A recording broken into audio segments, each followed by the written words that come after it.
Hi, my name is Hope Wells, and you are watching expertvillage.com, where you can learn about experts all around the world from the comfort of your own home. You may have caught my series, How to Teach Piano, before, in which we discussed how to approach rhythm and how to approach pitch and how to approach teaching these concepts to little children, or big children or adults. It specifically works with little children.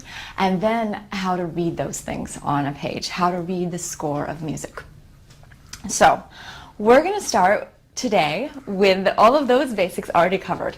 And so we'll say, for the sake of argument, that your kids, your adults, already have a basic understanding of seeing a note on a page and translating it to here, and that they also have a basic understanding of hearing something and knowing what that means, knowing how to describe it, knowing how to put words to it, that it goes high or it goes low, that it's loud or that it's soft, that it's happy or that it's sad, which are concepts that are pretty important in music.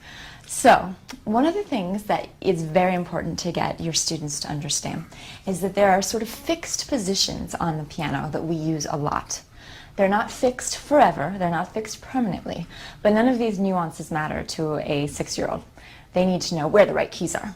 So, you take their beautiful hands, reminding them, of course, that you need to see all 5 of their beautiful fingers at all times, even if they only play with 1 finger.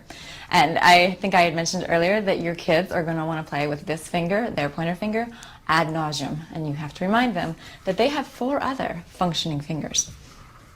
So, given these 5 fingers, they're going to set on the piano keys 1 finger per key.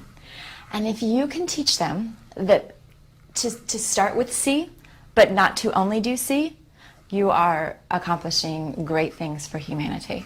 So if their thumb starts on C, that means that their 2nd finger goes to D, their 3rd finger goes to E, their 4th finger goes to F, you got it, and their 5th finger goes to G.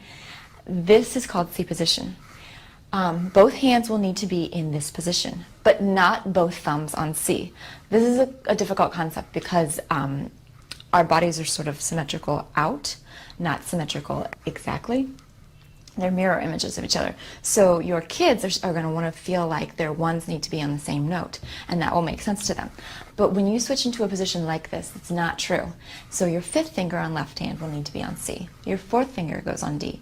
So that they're covering the same keys, not with the same fingers. The only one that's the same is obviously the 3rd finger, and that's going to be on E. So if you can teach those kids to keep those fingers there, not to skip any keys, not to skip any fingers, you're going to have them not want to use their 4th finger, so they'll only be covering 4 keys. That's not cool. Make sure that all 5 fingers are assigned to all 5 keys in a row. And then watch out for the danger of having them only do it in C. As quickly as you can, see if you can move it to G or D, even D minor position, which we can get to later. But do not let them associate a finger with a key. This is the way that danger lies. So in our next clip, we will talk about what you do once they establish that position.